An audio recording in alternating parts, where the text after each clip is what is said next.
Good afternoon and welcome to another edition of D2D in the chat room. I am your host, Dr. Rhonda Shaw, and I am so happy to have you back yet another Saturday to share with me and with relevant topics that impact our communities and our world. As I always say to you, please remember to use those necessary precautions to stay safe, as in wearing your mask and physically distancing yourselves and not congregating in large crowds. Please wash your hands and get tested. And if you have not gotten tested, you can do so. If you don't know where to go to get tested, you can do so by just calling your local health department and they can steer you in the right direction of where you need to go to get tested. We are yet in the middle of a pandemic and we want everybody to be safe, and hopefully we can all come out of this together on the other side. Speaking of this pandemic, there has just been an exceptional amount of loss. We've even had loss of life. And then there are those that have lost income. We have people that are experiencing homelessness. And I've had so many calls about loss of income, and I've applied for unemployment. I haven't gotten it yet. What do I do? Who do I call? And I've been very fortunate to be able to connect with the Tennessee Department of Workforce, Labor and Workforce Development. And I have a very special guest with me today, Deputy Commissioner Deniece Thomas. And I hope I pronounced her first name right. You Denise. did. You did. Okay, awesome. She is going to share with us and hopefully answer some of those frequently asked questions about the challenges with the unemployment. How are you today? And thank you so much for being here. Thank you, Dr. Shaw, for having me today. It's certainly an honor to be here with you. I'm doing great. Really appreciate your comments about safety. Certainly staying safe, but working hard for Tennesseans all across our great state. Yes. And we thank you. Tell us a little bit about you, your background, and what you do with labor and workforce development, and then we're going to just kind of move into this chat. Absolutely. So I am probably like a lot of folks in our state. I'm not a native Tennessean, born and raised in Alabama, and really traveled the nation and some parts of the world. My husband is prior military, so I'm a military spouse. We decided to retire here in Tennessee about 14 years ago. So we've called it home since that time. I've really been in workforce development throughout my professional career. I'm dating myself a little bit, but well over 2 decades in workforce development in the state of Hawaii and Texas, and then of course here in Tennessee for the last 14 years. And so obviously workforce development is very near and dear to my heart. I love to help create opportunities for folks that need them Yeah. to not just have a job, but have a career, an opportunity to upskill. Unfortunately, we're seeing, a little shift in our market with unemployment, but that's really what we've been working on underneath. So our department spans anywhere from folks getting a job to folks working safely in their jobs. And so it's certainly been an honor to be here and do that work with the department for 13 of those 14 years. Yeah. Thank you so much for the work that you do. I just want to start with, tell us where we are in terms of the unemployment rate in Tennessee, specifically, as it compares to pre-COVID. Yeah, so the unemployment rate right now in Tennessee is 7.4%. Hmm. We get those adjusted rates each month. Hmm. And so we've been watching those very closely to see where the shift occurs. The rate for Shelby County is 11%. And it's always important to talk through not just what the state average is, but those county averages, because there's a tremendous amount of variance there. And unfortunately, we're seeing Shelby County with the highest number of county adjusted unemployment rates across our state, which certainly lets us know that we all need to move to the point of need for Shelby County. So obviously pre-COVID, we saw those numbers fluctuate a bit, but they were a lot better than 7.4%. And so there was a range. Those were averaged at 3.3. Again, there's variance as you look at some of the counties. Some had higher than average unemployment rates, but we hovered around 3%, give or take. We had some counties across the state, particularly Middle Tennessee, that were less than that. They were really at the point of almost full employment. So we're certainly seeing the impact of the pandemic on unemployment rates here. Yeah, sure.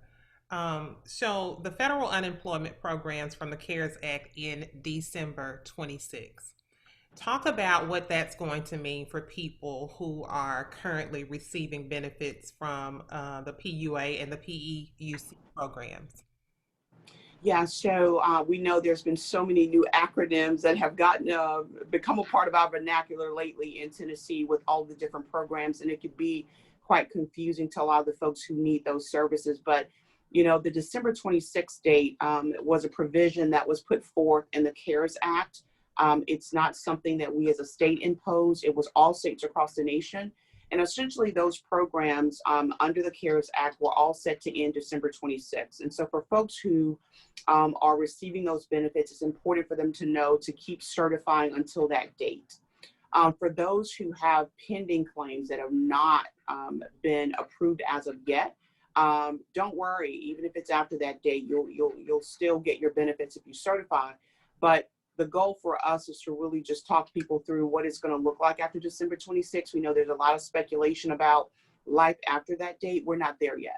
So we're just encouraging folks to keep certifying up until that date if you are receiving your benefit. That is the most important takeaway from this point. So are you saying that people that have already applied and been approved but may not have received their benefits, they just need to keep certifying and That's correct. okay. Yeah, that certification part, Dr. Shaw, is very important. It's what lets us know to generate and release payment. If folks don't certify, then there's really no trigger for payment. So sometimes we get a common question about, well, I'm certifying, I don't hear anything. Please know that if you have applied and you're certifying, when your claim is approved, those payments will be released, even if it's after that December 26th date. If you were eligible prior to that, that will not result in a loss of benefits for you. How long does it usually take from the time an application is submitted, to determine if you've been approved or denied? There's a lot of fluctuation in variables in that date. It could be a very quick process. I will tell you the federal standard for states pre-COVID was 21 days. So if you applied for benefits, you had 21 days to start to work those claims. That provision was essentially waived during COVID because, of course, the U.S. Department of Labor recognized with the onslaught of claims that states would not be able to meet that. It was not a reasonable expectation. And so a lot of it really it depends on the nature of the separation. There's a lot of recesses to unemployment. I know folks get frustrated, but there's a lot of rules and regulations governing the program. So that all has an impact on the processing time. So it's really important when the application is filed that we get good, clean information on the front end, because if we don't have what we need, then that would obviously slow down the process. And there's a lot of back and forth sometimes given the claims. The important thing to note, no claim is the same. They're all very different. It's based on employee's work history and why and when they were separated. So a lot of that information that we collect in that initial application has a bearing on the processing time. I will tell you, because of the number of claims, we processed close to 1 million. It's a lot. And so it's important for folks to know that although it's not as fast as they would like it to be, we have some folks that are working around the clock to make sure that we get those processed timely. Now, this is going to sound like a really remedial question, but I'm only asking this question because I think that maybe sometimes people don't understand like the entire process, right? So, where does the money actually come from? Is it where does the unemployment money come from? Yeah, I think that's a very fair question. And so I think this will help to really resolve a misnomer around unemployment. Most folks think that they pay into unemployment, right? So it's money that comes from their paychecks and kind of goes into this pool. And unfortunately, that's not correct. Unemployment is paid for through the employer taxes, right? It goes into what we call a trust fund in our state. And so employers actually pay into that program. And that's why in the process, we get a commonly asked question from folks saying, well, why are you reaching out to my employer? Why do we have to wait for them? Well, the employer has a stake. They paid into this, and that money is coming from the trust fund. So obviously, we want to make sure that we all do our due diligence in making sure that the reason for separation was a reason that really lends itself to being approved for unemployment benefits. So the trust fund is essentially where that money is, and it comes from employer paid taxes. You mentioned all the acronyms and all of that. Can we just stop a moment and kind of break them down before I move Sure. to the next question? We talked about the CARES Act, the PUA, and the PEUC. Can we just break them down before we move on? Yeah, absolutely. So let's start with what we call with the different programs, right? Because so typically I would say pre-COVID, we only talked about TUC, which is Tennessee Unemployment Compensation. Everybody knows it is regular, normal unemployment, right? We call it TUC. The reason we made that distinction is because with the rise of the pandemic and the CARES Act, we've essentially been operating 5 different programs, right? Those 4 programs were brand new. They were a result of the pandemic and federal legislation. So when we talk about TUC, that's the Tennessee Unemployment Compensation. And if individuals have enough wages, if they worked in what we call their base quarter earnings and they earn enough wages for a covered employer, they'll be placed on TUC if they meet the eligibility requirements. So that's one bucket. The Okay. next bucket is the PUA, which is the Pandemic Unemployment Assistance. And this is for anyone who was separated but didn't have enough wages earned, or maybe didn't work for a covered employer in that base period, Okay. or self-employed. A lot of our 1099 workers fell within the parameters of the PUA program. And so that's a program that was uniquely for those individuals that wouldn't typically qualify for TUC or regular state benefits. Then we have what's called FPUC, and that's the Federal Pandemic Unemployment Compensation. This was affectionately known as the $600 payment, right? And so that was for a period of time. It was really an add-on to your Tennessee unemployment compensation or your pandemic unemployment assistance. So if you were getting regular state benefits or if you were getting PUA, that $600 was the added payment known as FPUC. And then we had EB, which is extended benefits. And this is a program that's put in place for individuals who exhaust their state benefit. And this gives a provision for a certain amount of weeks. So it's important to know with EB, and I want to pause here, extended benefits are federal. That means that there is criteria that states must meet in order to continue to get extended benefits for its citizenry. So it's a formula that's done at the federal level. We don't have any stake in that other than the federal government will notify us. DOL will let us know when we no longer qualify. So if they start to see conditions improve in your state, it's a trigger to come on or off on extended benefits. Okay. So a lot of folks were asking, why am I losing my extended benefits? We move when DOL says that our state no longer qualifies. And we saw that to start to happen with states around the country, Tennessee being one of them. And then lastly, there's what we call the PEUC, which is the Pandemic Extended Unemployment Compensation. Okay. And this is a program that pays after everything else is done. So PEUC is really that last line of defense. And so December 26th, of course, marks the end of the PEUC. So it is possible for people to really flow through some of these programs sort of in succession. Our team is qualified to know when a person essentially is eligible to go to the next program. We get a lot of questions about, okay, well, if I'm ending one program, why don't you guys just put me on the next program? We have to ascertain eligibility through each phase of these programs. So a lot of folks say, well, I've already applied. My situation has not changed. Why not just roll me over? Unfortunately, it doesn't work that way. States have to make sure that we can ensure eligibility from the claimant side. So as these programs start to become into play for each claimant, they'll need to reapply for those so we can reassess eligibility.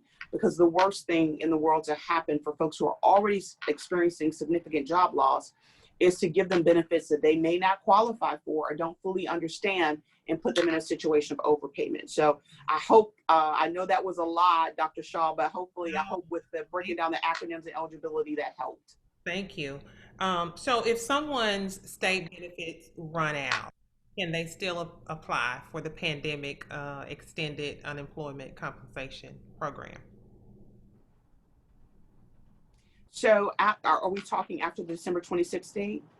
I would assume if their state benefits run out today, can they still apply?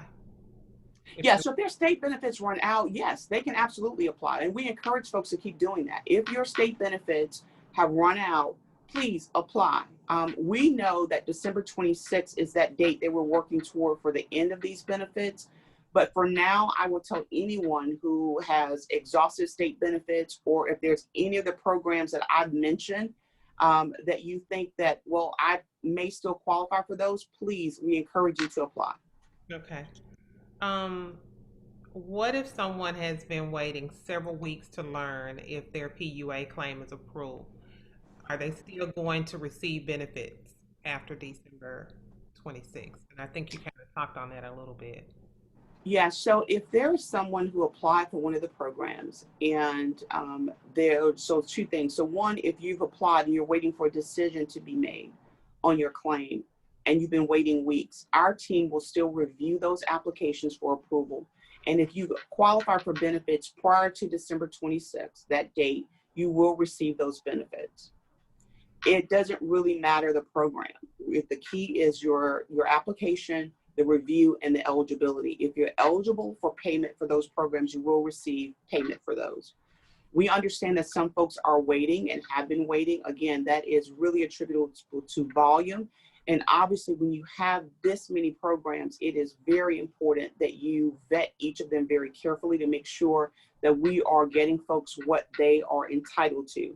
But please, to your listening audience, apply. If you think that you, or if you're not sure that you meet the eligibility, apply. Our team is really the experts that will sift through that and determine eligibility. So just because you haven't heard anything doesn't mean that you won't get those payments if you are eligible post December 26th date. So are there folks that have been waiting, for the extent of the pandemic, that applied early on and been waiting for months? Or are we just talking, some extended weeks? So we're talking extended weeks. When we started to see the uptick in applications for us in Tennessee early March, we really had, people forget we went from one disaster to the other. We saw tornadoes really ravaged parts of our state in March. And right after that, we started to see the early impact of the pandemic. And a lot of folks applied early for benefits. So we're not seeing folks from March that apply for benefits still waiting. But Okay. I will tell you, there are folks that have been waiting some weeks for their benefits. And that's not unusual in circumstances like this, because there is so much to consider and weigh when you look at all of the different federal programs and provisions. It's important to note, other than extended benefits, none of these programs existed prior to the pandemic. Okay. So there was a lot of rules and regulations that had to be put in place and really learned. And so I'm so proud of our agency, Dr. Shaw, and I'd be remiss if I didn't say that, because to stand up programs where you really didn't have a playbook Yeah. prior to that, I think we did a really good job looking comparatively across the nation at some states who were not able to do that. Does it mean that, we absolutely got everything right and as timely as we wanted 100% of the time? Absolutely not. There was no blueprint to follow for this. Hmm. But then what I really want to just stress is that for every Tennessean that has waited or is waiting, please know you are not forgotten. Our team is working extremely, extremely hard to make sure that we process those benefits for you, and whatever you're entitled to, you will receive. If you would recall, early into this, I think no one really knew how long this would last and how these programs would really start to flesh out. So for our team, it's really been learn and do as we go along. So I just want to just pause and say that there's a lot to these programs. They are multi-layered, and unfortunately, that causes a slowdown in the process. Hmm. But again, through efficacy of some good work of our team and the regulations, we will make sure we get those benefits out to them. Yeah, and you're so right. These are unprecedented times, and I tell you, everybody's having to reimagine, how to get things done. So we thank you guys. I want to talk. I know quite a few people that work multiple jobs and may not have lost maybe their main job, but certainly lost a part of their livelihood. And I'd like to talk about those folks and, if there's anything they can do, because if those other incomes, those part-time jobs or whatever that they had, to compensate for their loss. Let's talk about that when we come back from break. We'll be right back on 94.7 FM. And we're back on 94.7 FM. I am here with Deputy Commissioner Deniece Thomas, and we are talking about unemployment in the state of Tennessee. When we left, I was explaining how I know of people that had multiple forms of income, full-time job and part-time jobs, and they've lost maybe their part-time job. The people that have lost their full-time employment, I think, have been able to apply and get approved for unemployment. But those that have lost part-time income have not. Is there anything that those folks can do?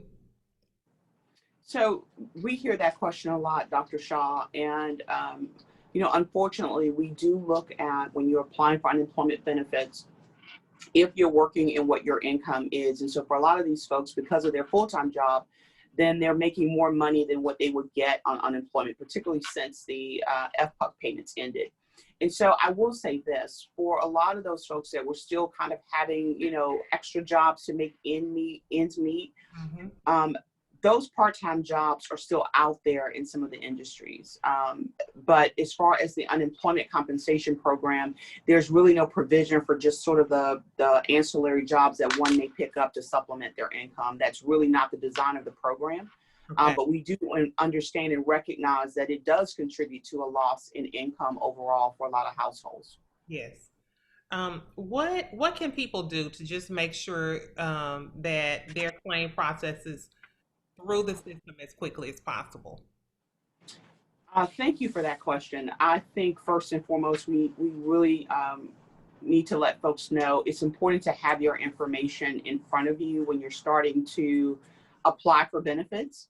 We see a lot of folks that say they time out of the application or the system stops or shuts them off because they have to go back and retrieve some information. So I would say have all of your information in front of you, right? Like don't rely on memory.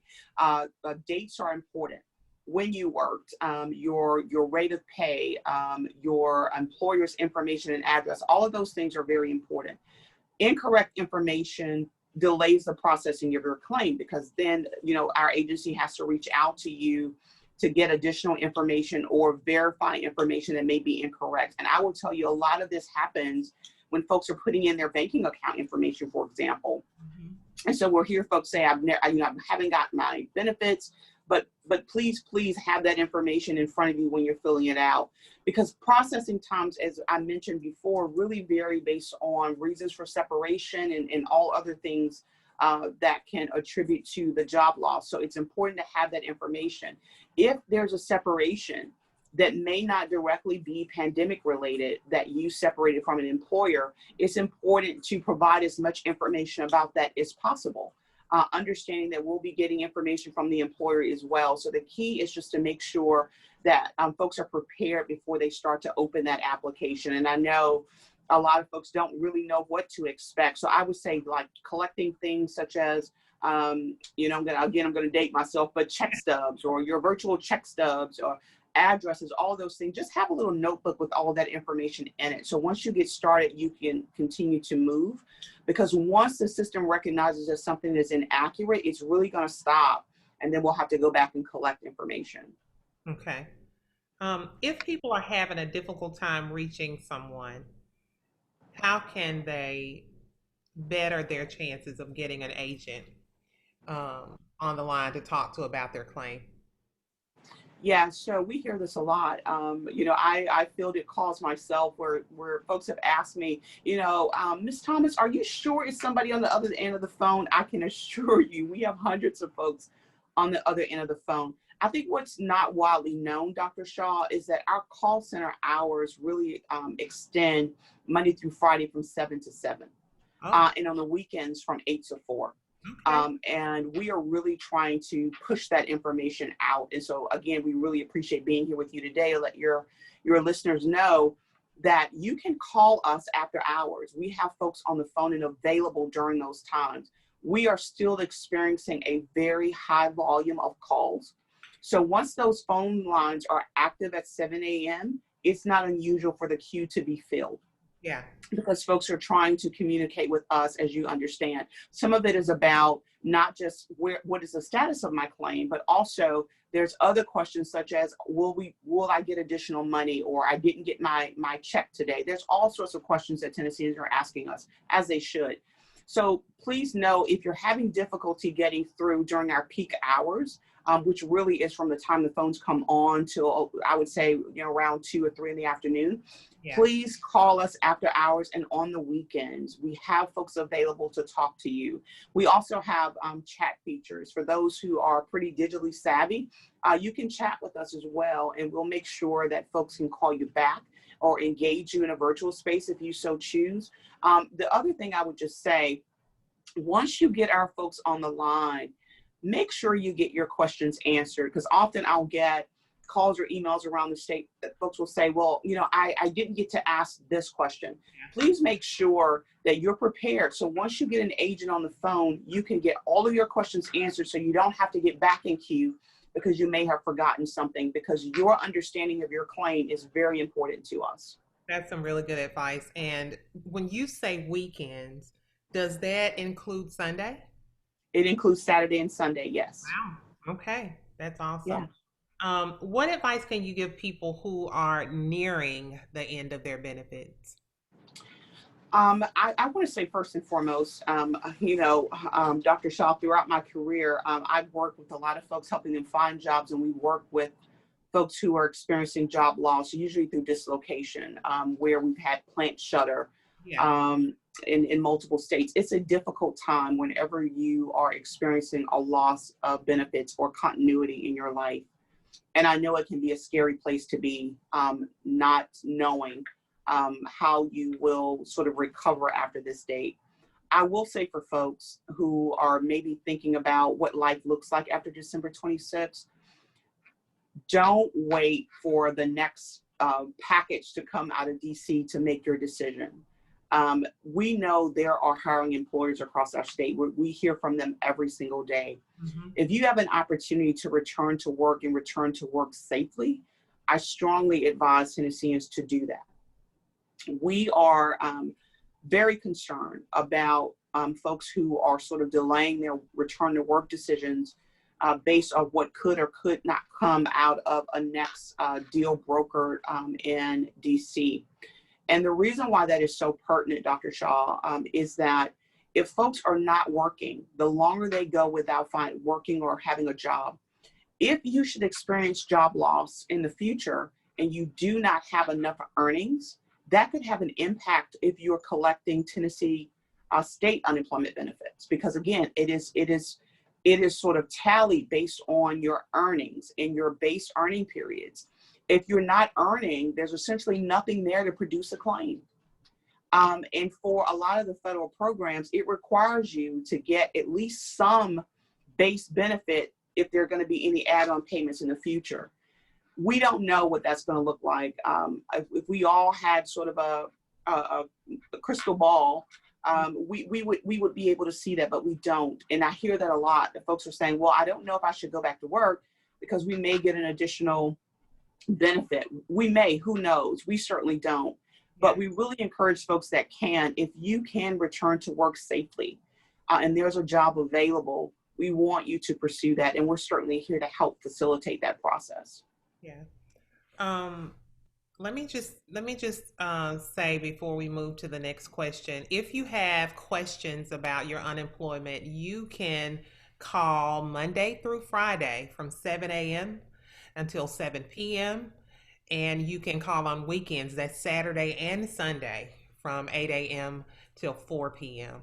So guys, just take advantage of that opportunity. It probably won't be as many people calling on Saturdays and Sundays as there would be during the weekdays. Um, so while we know that people are still out of work, there are a lot of folks out of work. We know that Tennessee's numbers or unemployment numbers are close to the pre-pandemic levels. Is that right? That's correct. So let's talk about what those numbers actually represent. Yeah, so, one of the things that we get asked a lot is about the unemployment rate. And there's really two numbers that we look at very closely in our agency to kind of gauge the market and the trends. And one of those is obviously the unemployment rate we talked about, but it's also our labor force participation rate. How many people are actively participating in the job market looking for jobs? That number is very important. So when we look at who's engaged, we're counting people, for example, claimants. We know there's a provision to requirement to look for work. So we know those folks are actively engaged. So we want Tennessee to be, close to or better than the national average when we look at participation. And so right now, that number is around 61%, which essentially means 61% of Tennesseans are actively involved in the job market. When that number starts to fall low, very low, and folks are disengaged from the market for whatever reason from the job market, what that creates is sort of a surplus of possible jobs and not enough people to fill them. That can create a lot of issues, particularly we start to see things like skill gaps or misaligned supply and demand, and not to get too technical about that. But it is important, again, as I mentioned earlier, is that we need to get people actively looking safely, of course, for work. Because when labor force participation drops too low, it really paints sort of a grim picture for our state. And the reason that is obviously for businesses to stay in business, they need workforce. Right. And we certainly don't want companies to feel like Tennessee is not a good place to be because they can't find workers. Yeah. And so, there's a lot of strategies that we have and programs we have to make sure that we kind of hold those things constant. But again, it is important to know that we want our participation to stay close to or better than the national average. And so if we look at that sitting here in December, we are down about 1.5 points from where we were last year. And it's not hard to understand why some of that is, obviously with the pandemic, but that's why those numbers matter for us. And I want to redirect for just a second, if I can, Dr. Shaw, on contacting us, really looking for work, whether it's unemployment or if it's looking for work. There's a lot of information out there, and talking to us and engaging the Tennessee Department of Labor and Workforce Development can help you make sense out of all of this. So even if your question is about your benefit, but you also want to know about how I can get back into the job market and why my participation matters, we're here for you. And I want, if I can, just to make sure that everybody knows, now that we've communicated the hours, the right number to reach us. Because we know a lot of folks say, well, I'm calling this number and I'm not getting anyone. We want to make sure that our main number is communicated for your team. So if it's okay, I want to make sure that we call out that number. It is 844-224-5818. That is the best number to reach us. And that is the number where we have folks standing by to talk about not just your unemployment benefits, but also if you have questions about labor force participation and where jobs are, that's the number to call. And as you mentioned earlier, we have folks there on the weekends. We do not see a significant demand on the weekends. So folks are able to talk to you on Saturday and Sunday and can help make sense out of labor force participation and all the things that I've been talking about today. So I just wanted to make sure I emphasize that point. Okay, and that number again is 844-224-5818. That's 844-224-5818. You can call that number from 7 a.m. to 7 p.m. Monday through Friday, or 8 to 4 on Saturdays and Sundays. Now, I have a lot of people listening from other states. Okay, so we have people listening worldwide, and I just want to know, are the rules the same pretty much for every state, or do they vary? Can you answer that? Yeah, that's a very good question. So each state has certain rules that apply to them that may not apply in an adjoining state. So there's some things in Tennessee Code Annotated that may look a little bit different, even from a lot of our border states. But the federal provisions of the program, it's important to know unemployment is a jointly administered program between U.S. Department of Labor and your state labor departments. Those federal provisions are the same across the country. Okay. So there may be some variances in the state unemployment compensation. So in our case, it would be the TUC. There may be some variables. For example, we have some states that border us that they don't pay benefits for 26 weeks. They pay them for 13 weeks. Their maximum amount of benefits could be less or slightly greater than Tennessee. So there's their state rules, and for us, for Tennessee Code Annotated, it governs all that.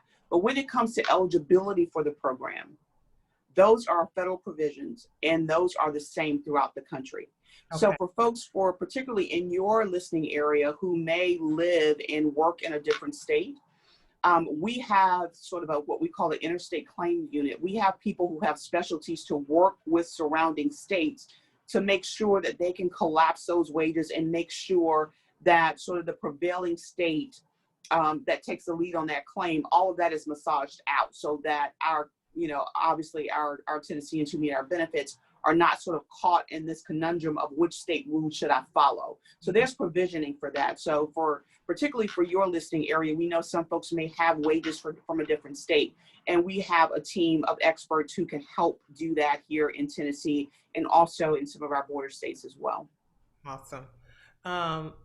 You mentioned that, people don't have to call just about unemployment benefits. They can call to get information about being reemployed and how they can regain employment. Let's talk about those reemployment efforts when we come back from break. D2D will continue in a moment. We'll be right back. And we're back on 94.7 FM. I am still here with Deputy Commissioner Deniece Thomas, and we're talking about unemployment benefits and how you can go about applying, what the process is like, what to expect, how you can talk about becoming reemployed. Talk a little bit about if someone is denied unemployment benefits, what can they do? What would the appeal process look like?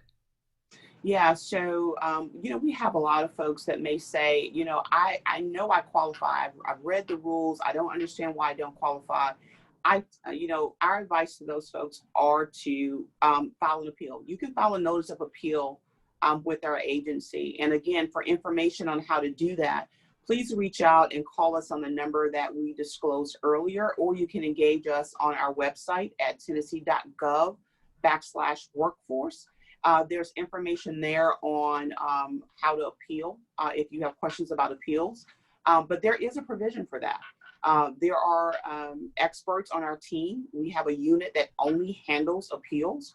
As you can imagine, we've had a significant amount of those over the course of the last few months, but you can get an appeal. And so we encourage folks who feel like they've been denied in error to please reach out to us, or quite frankly, don't understand why they were denied. Please reach out to us. We'd like to help you understand where your claim is currently and what your options are moving forward. Okay.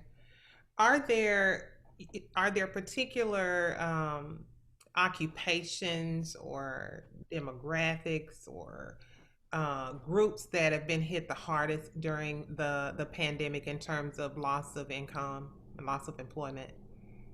Yeah, and I would tell you, Dr. Shaw, before getting into that, we are certainly really fortunate in our state to have an incredible labor market team that sits here in our agency, who does a lot of analysis and pulls in a lot of data to start to look at where has Tennessee had the most job loss and what sectors. And in our state, it has overwhelmingly impacted leisure and hospitality. We also saw impacts in manufacturing in the government sector. October was the toughest month for those occupations. We gained about 25,000 jobs back, but we've lost a total of 108,000, and those have not returned. So we are seeing those sectors continue to be hardest hit. Also in entertainment and tourism. As you know, Tennessee is a state where folks like to get out and enjoy great music, great fun. We're seeing that area impacted significantly, particularly in areas like Nashville and Memphis, and also in Sevierville. Now, I will tell you, they're bouncing back. I think folks are finding ways to get out and enjoy themselves safely. We're seeing people enjoy our parks, our state parks more. So we are seeing that start to rebound slightly, but we still have some ways to go. Yeah. So let's move to the reemployment efforts. What would that look like for people that want to get back into the workforce? So I will say for our agency, we certainly have our unemployment insurance division who has really been dealing with a tremendous amount of claims. That's only one part of the equation, right? We have folks that will serve you if you're unemployed, and we also have folks that want to help you get reemployed. And so we launched an endeavor in our agency called Reemploy Tennessee. And Reemploy Tennessee is really designed to, one, provide Tennesseans with critical information about where the jobs are for those who are still looking for ways to get back into the job market to be able to take care of themselves and their families. Jobs4tn.gov, that's the number 4, jobs4tn.gov, is where we are currently sitting on 230 plus thousand available job openings across the state. We want folks to know that there's a job there for you. And if not, we want to help you get ready for that next job. So Reemploy Tennessee is not just the available jobs, it's also leveraging programs and services that we have to help people upskill, for example. And I want to correct myself. I said 230 is actually 250, which is the highest number that we've seen in the state's database. And so let's say you see a job there and you go, oh, I would really love to do that, but I don't quite have the skills. We have within our agency a variety of workforce development programs designed to help Tennesseans, whether that's going back for short-term education and training, apprenticeship programs. I will tell you, whereas we've seen sort of a drop off in certain industry sectors, where we have seen a drastic increase, Dr. Shaw, is in apprenticeships, it's in work-based learning opportunities. We know not everyone will want to go back and sit in a classroom, even virtually, but work-based learning opportunities is a way for you to earn and learn at the same time. And so we've seen apprenticeship efforts skyrocket in our state. And this is really a partnership between business and our agency to get folks who are saying, well, maybe I want to take a whole new turn now that I lost my job in one sector. I want to get into healthcare, or I want to get into manufacturing. Here's an opportunity to do that and still earn at the same time. So I really encourage folks to really look at ways to think, maybe this is a good opportunity to do something different or do something better to increase my earning potential. And we have programs designed to do that. So, we have paid training. Some folks are going, well, how exactly am I supposed to do this? We have programs that could pay for individuals' training while they're going to school. And not only that, there's a provision for supportive services if they qualify. So assistance with childcare, transportation. We've launched an endeavor with the Tennessee Higher Education Commission to really reach out to those claimants who are maybe thinking about reskilling or upskilling during this time through the Tennessee Reconnect program. And for those individuals who take advantage of Tennessee Reconnect to return to school to complete a credential or degree at no cost, that allows them to do that, and they could be exempted from work searches that's typically required when you're receiving unemployment if you're going under a Reconnect approved program. So Reconnect could cover the cost of your tuition, but we can help with childcare, books, and all the other expenses that go along with upskilling. So those are just a couple of programs that are available for folks who are really thinking about getting into the job market. And for those who say, I don't really need additional skills, I know I have what it takes right now to get back into the market, please visit jobs4tn.gov. There are jobs that are there. We have a team of career coaches and consultants across the state that can help you get connected, get referred to those jobs. And those folks sit in American Job Centers all across our state. And you have 3 there in Shelby County. And those folks are waiting to assist you and can assist you even virtually We understand that some folks may be apprehensive to get back into sort of a face-to-face dynamic. Call up the American Job Center, and those folks can give you some guidance and advice on how to get connected with these opportunities.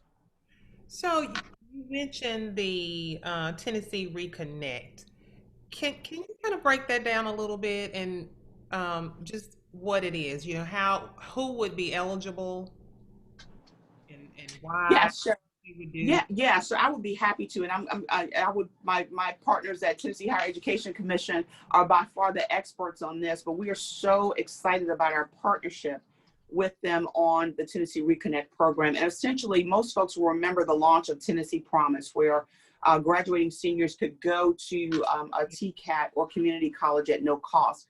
Right. Tennessee Reconnect is really the adult version of that program, right? And so it allows adults who want to go back and complete a degree or certification to do that at our colleges of applied technology or our community colleges. And so to learn more about Reconnect eligibility, reach out. Just you can type in Tennessee Reconnect. The folks at Tennessee Higher Education Commission do an amazing job making sure folks are aware of what eligibility requirements, and they have navigators that work in communities all across the state that can help folks really understand if there's a program that they're interested in, that they can help them through everything from financial aid prep to connections back to our department and giving them a warm handout to the institution. So that's what Reconnect is designed to do.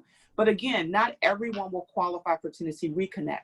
We also have funding within our department to help pay for training for individuals who are looking to do that as well. Okay. Um, in terms of the unemployment, what happens if an employer um, brings back an employee after they've been unemployed? And maybe are there situations where they give back pay, you know, for them having been out? And then what happens if that person has been paid unemployment during that time? So really, if someone is collecting unemployment during the time that there was job loss or separation, and they ultimately decide to return to that employer, there is no back pay from the employer side because they're getting the unemployment benefits. You can't really get both, right? Because they have to disclose any wages earned during that period. And while we're speaking on this, I want to pause here just to also emphasize this. Sort of another commonly known error that we see from claimants is that when they return to work, if they go back to their employer or a new employer, they don't sort of disclose those wages until they're paid. And I really want to just really encourage all folks that are listening. When you return to work, you have to report your wages based on when they're earned, not paid. So if you return to work on Monday, you are earning wages. You'll need to report what those wages will be, even though you've not gotten paid yet. We see a lot of folks get into overpayment situations because they wait until they receive their first paycheck. Please report those wages when they are earned and not received. But if you return back to your employer or a new employer, which is wonderful, you are able to get back and start earning wages again, but there is no back pay provision on behalf of the employer or the agency in that regard. But you are eligible for unemployment benefits if you've already been receiving them up until the day that you report back to work. So another question that was sent to me was, what if I go back to work and my pay is reduced? You know, am I still entitled to get compensated for the difference? So no, unfortunately, no. With unemployment, if you are receiving, let's say you're receiving the maximum benefit of state unemployment weekly, which in Tennessee is $275. Mhm. There is a provision that allows you to earn a little bit of money that won't stop your benefit, and that's unique for each person based on their weekly benefit amount. That is in the initial monetary determination that they would get, but you have to report that each week, and then the system will then do some calculations to let you know. So let's say you're only going back to work maybe 1 week or 1 day a week, and you're receiving just a little bit of money. You'll report that, and the system will do the calculations. But if you're returning to work and you're earning over that amount that's allowed, you will not get unemployment and the paycheck from your employer if that amount exceeds what's in your monetary determination. And so when it comes to reduced pay, obviously we want to tell everybody you want to go back into a situation that can meet the needs of you and your family. But there is this real thing called a survival job. Some folks just need to go back to work to get some income going again. Yes. Please work with our team. Reach out to those American Job Centers. Reach out to us on the web or call us so that we can help you find employment that obviously is going to ensure that you can be self-sustainable for both yourself and a family as well. So continue to work with us on that also. Deputy Commissioner Thomas, thank you so much for being here today and sharing this much needed information. Would you like to offer any final thoughts as we move to a close today?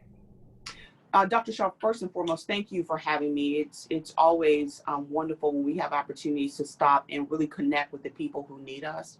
I really just want to say in closing to all the folks who have needed us in the past, who need us now, and who will need us in the future. I know at times it seems like no one's listening, nothing's happening. We have the most amazing team on the planet here within this agency that are working so very hard. And we are working to not only get you taken care of today, but improve processes to streamline this to make it simpler for you in the future. So we are working for you. We do hear you. We do see you. And we want you to know that we support you. We recognize this is a difficult time, but we hope that you know how you can engage us and the fact that we want to see a better Tennessee as well. So again, thank you for having me. Absolutely. And just one last time, if you need to reach out to the Department of Labor and Workforce Development, please call 844-224-5818. That's 844-224-5818. You can call that number from 7 a.m. until 7 p.m. Monday through Friday, or 8 a.m. to 4 p.m. on Saturdays and Sunday. And if you need to go to their website, you can go to tn.gov, that is /workforce. And that is if you need to, is that for an appeal? No, that's where all of our information That's is, for but there's all. certainly unemployment information there as well. Yes. So that's tn.gov /workforce. You can go to that website, and you also have the option of chatting with someone virtually if you'd like to do it in that form. Thank you again for being here. I thank all of you for being here yet another Saturday, and I look forward to seeing you here at the same time next Saturday. And we will see you then on 94.7 FM.